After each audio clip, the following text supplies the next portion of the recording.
Message कर दिया है, आप करो शुरू, नहीं तो रिकॉर्डेड देखेंगे। Okay sir. आपके बस धन्यवाद। 5-10 मिनट का ही बचा है अभी। हम push pop and shift unshift में डिफरेंस देख लेते हैं।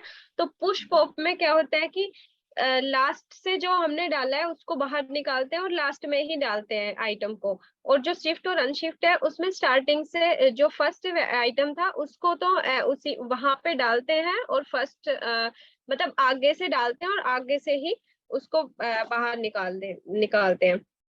तो इसमें हमने एक और एग्जाम्पल देखा था कि और इसमें भी सेम होगा कि जब भी आइटम रिमूव होगा तो वो अलग से स्टोर हो जाता है, ताकि हम उसको कहीं और इजीली यूज कर सकें या फिर किसी और एरे में भी हम डाल सकते हैं उसको। अब देख लेते हैं primitive versus reference data type. तो इसमें क्या होता है कि मान लो कि हमने अभी एरे नहीं लिया, एक नॉर्मल नंबर ले लिया, उस नंबर की वैल्यू 6 कर दी और नंबर 2 को नंबर 1 के इक्वल कर दिया। अब हमने उसको प्रिंट कराया है तो दोनों की वैल्यू 6 आएगी क्योंकि सेम है। नंबर को 1 प्लस कर दिया। अब हमने उसको नंबर 1 को हमने इंक्रीमेंट करा दिया है। अब हम देखते हैं कि आउटपुट क्या आती है। तो ये अब आउटपुट नंबर 1 की तो 7 आ गई और नंबर 2 की 6 ही है। अब हम डिफरेंस समझेंगे प्रिमिटिव और रेफरेंस डाटा टाइप का। तो ये तो प्रिमिटिव डाटा टाइप हो गया। अब रेफरेंस में क्या डिफरेंस आएगा? रेफरेंस में हमने कोई एरे ले लिया।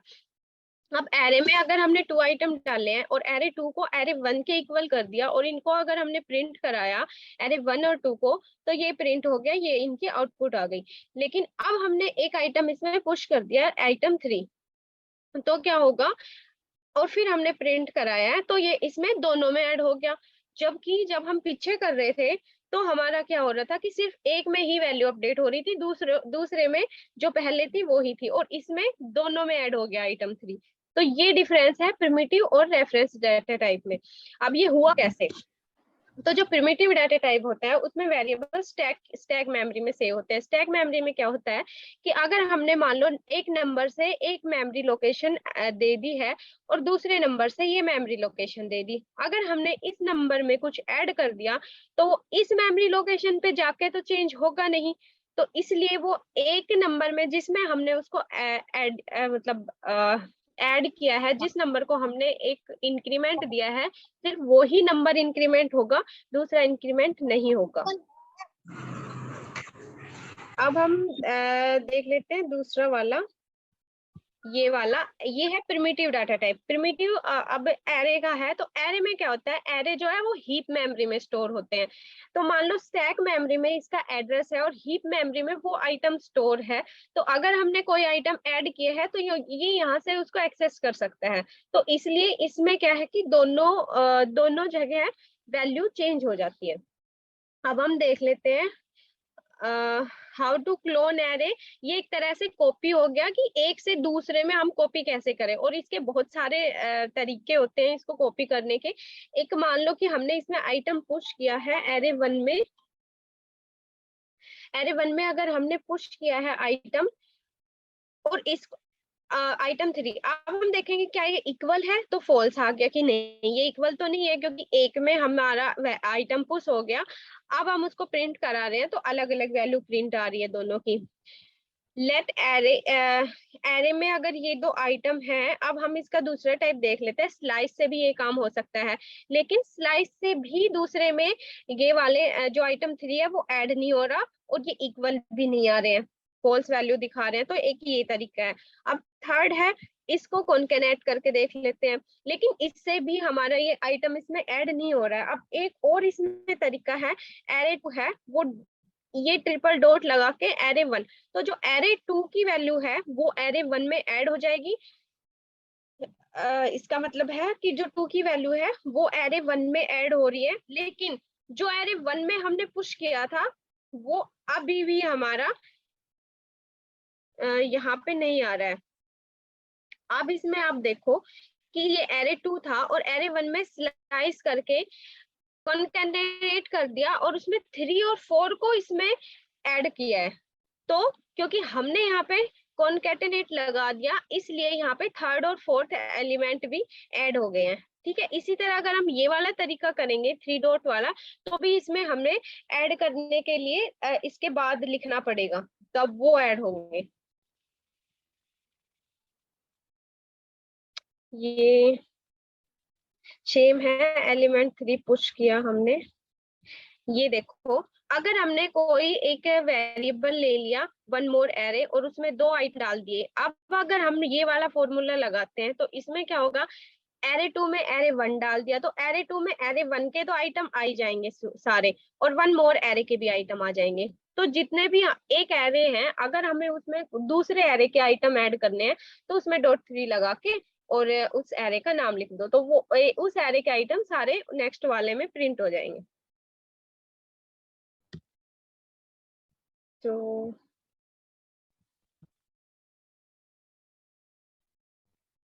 ये तो हम कर चुके। फोर लूप एरे में, एरे में भी फोर लूप होता है, जैसे वेरिएबल्स में होता है, हमने पढ़ा था पहले। तो उसी तरीके के आप उसी तरीके से सेम आप एरे में भी लगा सकते हो, बट उसमें एरे में इंडेक्स वैल्यू देनी पड़ेगी अगर लूप लगाएंगे तो।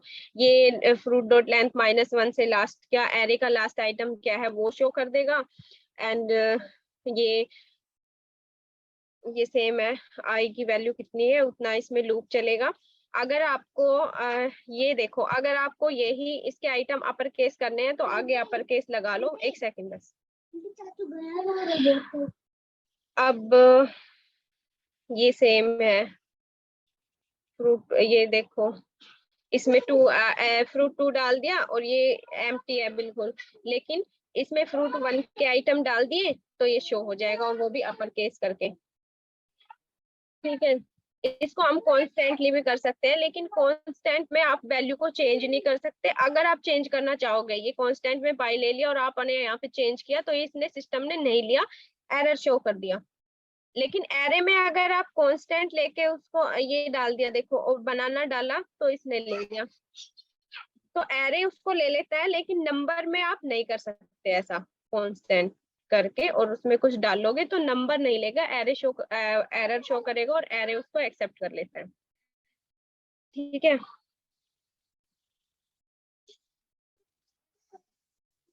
अब हीप मेमोरी और ये तो हमने कर लिया।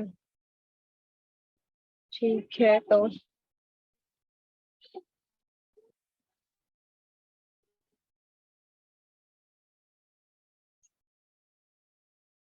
ठीक है, ये हम कर चुके सारे फल फ्रूट। और ये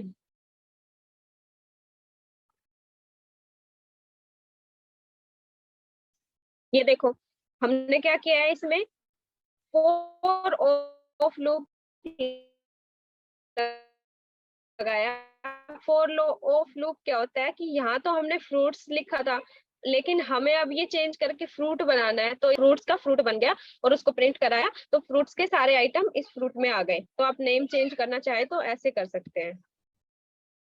इंडेक्स डालोगे तो इंडेक्स वैल्यू से एरे के आइटम आ जाएंगे, इंडेक्स प्लस एरे आइटम डालोगे चाहोगे तो इस तरीके से कोडिंग करोगे तो इस तरीके से शो हो जाएगा ये। और ये है डाटा की डिस्ट्रक्चरिंग। ये इतना ही बहुत ज्यादा डीप में हो जाता है, ये इतना इम्पोर्टेंट। इसमें क्या होगा कि एक की वैल्यू को दूसरा करके उसमें डालना होता है। तो अगर आपको यहाँ पे नेम चेंज कर दिया और ये वाली वैल्यूज उसमें डालनी है तो वो कैसे डालोगे उसको, डिस्ट्रक्चरिंग का ये मीनिंग है इसमें। ये हो गया, जैसे इसकी वैल्यू चेंज हो गई और इसमें इसकी वैल्यू आ गई, तो ये एक की वैल्यू दूसरे में कैसे एंटर करेंगे, कैसे उसको डिस्ट्रक्चर करेंगे। चलो ठीक है, क्लास काफी लंबी हो गई, यहीं तक थी। जो स्टूडेंट नहीं थे वो वीडियो में देख लेना बाद में।